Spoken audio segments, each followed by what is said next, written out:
네, 안녕하세요. 메이저 시프트입니다. 자, 오늘은 테슬라의 존재 이유, 자율주행에 대해 다뤄볼 텐데요. 왜 테슬라만이 유일하게 자율주행이라는 숙제를 풀 수 있으며, 또한 그로 인해 왜 전기차, 자율주행, 로보택시 시장을 독점할 수밖에 없게 되는지에 대해 같이 공부를 해보는 시간을 가져보겠습니다. 자, 우선 테슬라가 어떻게 자율주행의 문제를 풀어나가는지 알려면 뉴럴 네트워크의 기본적인 개념을 알고 가야 됩니다. 뉴럴 네트워크는 딥러닝의 한 방식으로서 인간의 두뇌가 신경망을 이용해서 복잡한 정보를 처리하는 방식을 모방해서 컴퓨터를 학습시키도록 만든 알고리즘입니다. 제가 이렇게 여러분들한테 도지코인을 보여드리면 여러분들은 와, 시바견이네 하고 단번에 인지를 할 수 있습니다. 시바견을 단 몇 번 인터넷으로 본 적이 있으면 누구나 인지를 할 수 있죠. 인간이 이렇게 쉽게 사물을 인지할 수 있는 이유는 우리 뇌의 시각과 관련된 뉴런들, 저 몇천만 개의 뉴런들이 서로 연결되어 동시다발적으로 정보를 처리하기 때문입니다. 하지만 컴퓨터에게는 이게 불가능한 일이죠. 왜냐? 컴퓨터는 뉴런도 없을 뿐더러 컴퓨터가 바라보는 시각의 이 시바견은 그냥 수백만 개의 숫자의 집합이기 때문이죠. 이 하나하나의 숫자는 밝기를 수치화한 거고요. 그러니까 컴퓨터는 이미지를 본다기보다는 엄청나게 많은 밝기의 수치가 적혀있는 숫자를 보고 있는 거죠. 자, 그럼 어떻게 하면 이 컴퓨터가 이미지들을 인식할 수 있게 할까 해서 보완한 것이 바로 사람들의 뉴런들을 모방한 것. 이게 바로 인공 뉴럴 네트워크인 겁니다. 자, 인공 뉴럴 넷이 이런 식으로 만들어져 있는데 이건 극히 일부분만 그려본 것이고 실제는 몇백만 개, 몇천만 개 이상의 뉴런과 레이어들로 이루어져 있습니다. 컴퓨터가 보는 것은 숫자들 뿐이기 때문에 사실은 더 복잡하지만 지루하기도 하고 시간도 오래 걸리기 때문에 정말 간단하게 어린이들도 이해할 수 있도록 설명을 해보겠습니다. 자, 이 뉴럴넷은 맨 처음엔 아무것도 모릅니다. 그냥 신생아예요. 맨 처음에 이 시바견을 보여주면 뭔지도 모릅니다. 아웃풋에 모름하고 나와요. 그래서 이게 시바견이야 하고 알려줍니다. 자, 이걸 레이블링이라고 하고요. 이렇게 레이블링을 해줘서 인풋에 이미지를 넣으면 뉴럴넷 안에서 귀가 있으니 통과, 눈 탈락, 코 탈락, 입 탈락 이런 식으로 해서 지네들끼리 정보를 처리해서 아웃풋을 예측해냅니다. 그래서 이런 식으로 시바견과 10% 일치 이런 식으로 예측을 합니다. 자, 우리는 아웃풋이 제대로 나오지 않았다는 걸 알죠. 그렇기 때문에 대감기를 시켜서 잘못된 곳을 고치게 합니다. 이걸 백프로퍼게이션이라고 하는데 이 단계에서 뉴럴넷은 또 학습을 하게 되는 거죠. 자, 여기서 컴퓨터에게 보이는 건 밝기를 나타내는 숫자 뿐이라고 그랬죠. 그렇기 때문에 이 크기, 색깔, 배경이 바뀌면 인식을 잘 하지 못하는 거예요. 그렇기 때문에 정말 엄청나게 많은 양의 데이터가 필요한 겁니다. 그렇게 99.99% 일치라고 예측을 할 때까지 몇천만 개의 이미지를 계속 보여주면서 뉴럴넷을 학습시키는 거죠. 이 학습을 시키는데 소요되는 시간은 네트워크의 크기에 따라 몇 시간에서 며칠까지 걸린다고 합니다. 자, 그럼 테슬라는 이걸 어떻게 적용시키냐? 자, 이 영상은 테슬라의 8개 카메라가 찍고 있는 영상인데 저 8개 카메라가 보는 것을 뉴럴넷에게도 보여줍니다. 다만 똑같은 이미지의 차선에 마킹을 해서 저게 바로 이미지 중 네가 인식을 해야 하는 것이다 하고 알려주는 거죠. 시바견이라고 알려주는 것처럼 레이블링을 해주는 겁니다. 그 다음에 자동차들에게 저거와 비슷한 이미지들을 다 가져와라 하면 이런 식으로 연관 이미지들을 다 전송해 옵니다. 그러면 또 저 이미지들의 차선에 레이블링해서 다시 또 학습을 시켜주는 거죠. 이렇게 휘어져 있는 차선들도 학습을 시켜주고요. 자, 이 이미지들을 보면 밝기가 다 틀립니다. 저런 이미지에서도 차선을 표시해 줌으로써 어두운 밤, 그늘, 터널들 말고 차선만 인식해라 라고 학습을 해주는 겁니다. 저렇게 반복적으로 많은 이미지들을 계속 보여주면 이제 뉴럴넷은 차선을 인식해야 하는구나 하고 이해를 하게 됩니다. 그렇기 때문에 이 뉴럴넷을 학습시키는 데에는 방대하고 다양한 데이터가 굉장히 중요한 것입니다. 더 많은 데이터를 학습시킬 때마다 뉴럴넷은 보다 더 정확해지고 똑똑해지죠.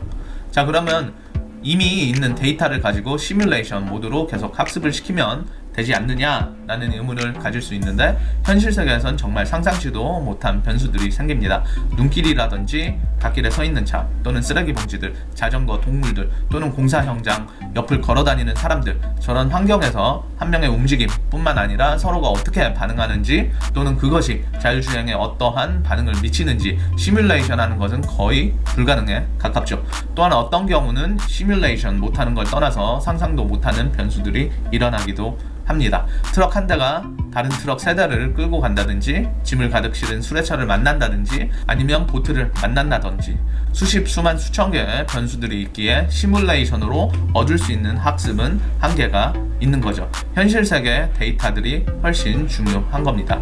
자, 그렇기 때문에 뉴럴넷을 제대로 학습시키기 위해선 방대한 데이터, 다양한 데이터, 그리고 실제 주행 데이터가 필요한 것입니다. 자, 그럼 테슬라가 어떻게 저 세 가지 조건을 충족시킬 수 있느냐? 그건 바로 전 세계에 나가 있는 자동차들 때문이죠.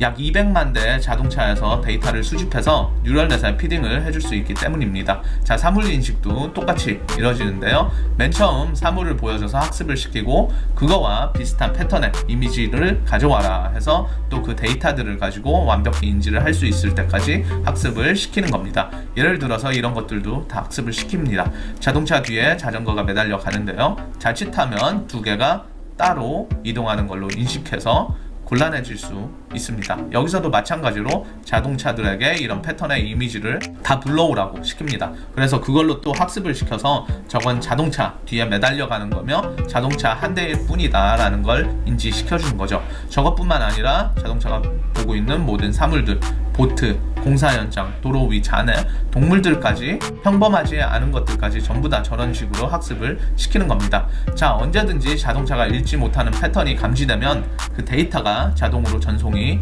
되고, 그래서 그 데이터를 가지고 학습을 거치고 또 비슷한 이미지들을 전부 받아서 그걸로 또 학습을 시키는 거, 이걸 바로 데이터 엔진이라고 부릅니다. 자, 이런 식으로 데이터들이 많이 쌓이게 되면 뉴럴넷이 점진적으로 더 똑똑해지고 더 높은 단계의 학습을 할 수 있게 되는 겁니다.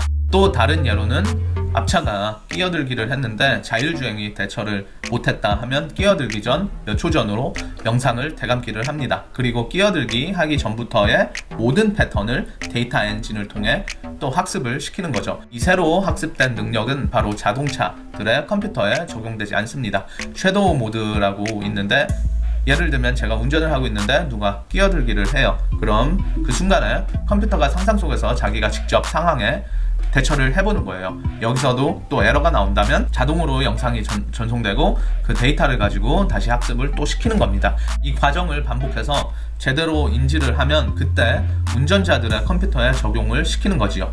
소프트웨어 업데이트 후 갑자기 자동차가 더 똑똑해지고 끼어들기 같은 것에 능숙해지는 이유가 저거인 것 같습니다. 자, 또 하나는 패스 프레딕션, 경로 예측이라는 학습도 하는데요. 자, 이런 커브길이 있잖아요. 이런 인간들은 이런 커브길 뒤에 뭐가 있는지 눈으로 보지 않아도 길이 어떻게 생겼겠다 하고 예측을 합니다. 이 컴퓨터도 똑같이 이런 커브길을 몇 천만 개 보여주면 뒤에 이어질 경로는 이렇게 생겼을 거다 하고 예측을 하게 됩니다. 지금 보시는 게 센서가 아니라 카메라로만 예측을 하는 것인데 굉장히 정확하게 경로 예측을 하는 걸 볼 수 있습니다. 또 다른 예는 Human Behavior Imitation, 인간의 행동을 모방한다는 건데, 이게 무슨 소리냐 하면 운전자가 테슬라를 끌고 A에서 B까지 이동을 했어요. 테슬라는 8개의 카메라와 GPS의 위치 예측, 바퀴의 각도를 가지고 이 사람이 택한 경로를 파악합니다. 그 다음에 그 경로를 뉴럴 네트워크한테 또 피딩을 시킵니다. 신호등에서는 어떻게 멈췄는지, 좌회전을 할 때는 어떤 패런, 어떤 동선을 가지며 이동을 했는지, 이런 것들을 자꾸 보여주면서 데이터 엔진과 섀도우 모드를 이용해서 반복적인 학습을 시키는 거죠. 그렇게 해서 인간의 행동을 모방하게 만드는 겁니다. 비보호 좌회전 같은 경우에서도 운전한 걸 수없이 보여줘서 인간이 이런 식으로 대처한다는 걸 학습시키는 겁니다. 자, 또한 거리 인식도 뉴럴넷을 이용해 학습을 시키는데요. 거리를 나타내는 수치가 적혀있는 이미지를 수없이 보여줘서 이미지만으로 거리 인식을 할 수 있도록 학습을 시키는 겁니다. 자, 보시면 이게 바로 8개의 카메라 안으로 자동차 주위를 3D화 시킨 건데요. 비전을 완성시키게 되면 저렇게 이미지만 가지고도 사물과의 거리에 대한 인식을 할 수 있기 때문에 라이다를 쓸 필요가 없게 되는 겁니다. 자, 조금은 무섭지만 이렇게 오토파일럿이 켜있든 안 켜있든 모든 테슬라 운전자들은 항상 뉴럴 네트워크를 학습시키고 있는 겁니다. 그러니 데이터가 많아질수록, 판매된 차량이 많을수록 뉴럴 네트워크의 학습 능력은 가파르게 상승을 하게 되는 거죠. 자, 결론은 자율주행을 완성하기 위해선 방대하고 다양한 실제 주행 데이터가 필요한데, 테슬라는 전 세계에 나가 있는 차량으로 그걸 충족시킬 수 있습니다. 그리고 이 데이터들을 기반으로 데이터 엔진과 섀도우 모드, 인간 행동 모방을 끊임없이 반복적으로 구동시켜 자율주행을 완성시키는 겁니다. 자, 그럼 테슬라에겐 200만 대의 차량으로 저 엄청나게 파워풀한 뉴럴넷을 효과적으로 발전시키는 게 가능하지만 다른 회사들은 어떨까요? 테슬라는 2020년 3월 기준으로 30억 마일에 해당하는 데이터를 쌓았었는데 반면 웨이모 같은 경우는 데이터를 수집하고 있는 실차량이 600대 정도밖에 되지 않으며 누적으로 쌓은 게 2천만 마일 정도밖에 되지 않습니다. 사실 웨이모뿐만 아니라 모든 회사들을 다 합친 것보다 테슬라가 100배 정도 더 많은 데이터를 보유하고 있습니다. 그러니 이들에게 뉴럴넷을 완벽하게 훈련시키는 건 불가능한 일이죠. 그래서 다른 회사들이 채택한 방법이 바로 라이다와 HD 맵입니다. 컴퓨터가 인간처럼 똑똑하지 못해도 라이다를 쏴서 목표물과의 거리를 정확하게 알 수 있으며 HD 맵을 이용해 자신의 위치를 정교하게 콕 집어낼 수 있기 때문이죠. 하지만 이 방법에는 치명적인 약점이 있습니다. 첫 번째, 비전이 디테일한 픽처를 제공할 수 있는 거에 반해 라이다는 매우 제약적인 정보만을 제공하기 때문이죠. 예를 들어 길거리에 비닐봉지가 날아다니면 라이다는 이게 돌덩이인지 비닐봉지인지 알 수가 없습니다. 또한 비전은 사람이 핸드폰에 정신이 빼앗겨 있으면 인식을 해서 조심을 할 수도 있지만 라이다는 그런 정보를 얻을 수가 없습니다. 또한 비전은 표지판에 써있는 내용을 다 읽어낼 수 있지만 라이다는 표지판 자체를 인식을 할 수가 없습니다. 그렇기 때문에 HD 맵을 이용해서 정확히 매핑을 해줘야 되는 것이죠. 하지만 현실 세계는 수많은 변수들이 있습니다. 공사 현장이 생기거나 길이 바뀌게 되면 어떻게 될까요? 매핑은 무용지물이 돼버리는 겁니다.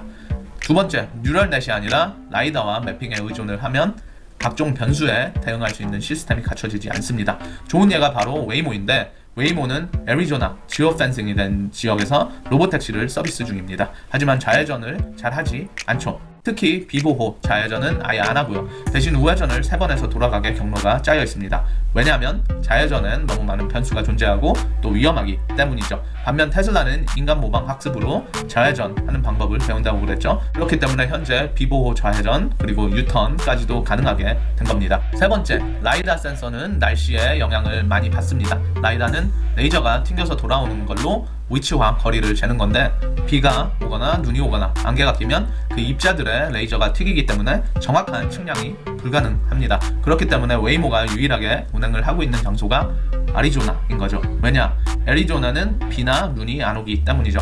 라이다와 HD 맵에 의존하는 것은 꼭 직면에서 풀어야 할 문제를 회피하고 있는 꼴 밖에 안 됩니다. 매핑이 된 공간에서만 주행이 가능하고 날씨에 영향을 받으며 수많은 변수에 대응을 하지 못한다면 절대 자율주행을 완성시킬 수가 없습니다. 우리가 운전을 할 때는 시각으로만 운전을 하죠. 아무도 레이저 같은 걸 쏘지 않습니다.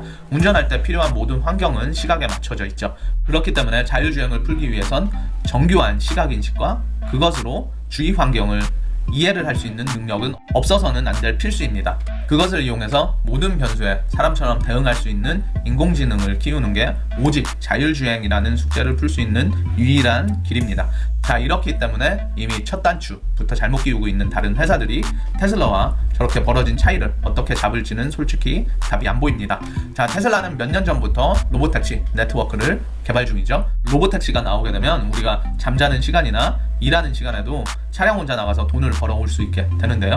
테슬라의 자율주행이 1년이라도 먼저 나온다면 저렇게 될 확률이 굉장히 높다고 보는데 그렇다면 과연 다른 자동차를 사게 될까요? 이동수단을 떠나서 수익 창출 수단까지 되는데 다른 자동차를 살 이유가 있을까요? 그렇기 때문에 테슬라의 전기차, 자율주행, 로보택시 독점 가능성이 높다고 생각이 되어지는데 한 번쯤은 생각해봐야 될 부분이 아닌가 싶습니다.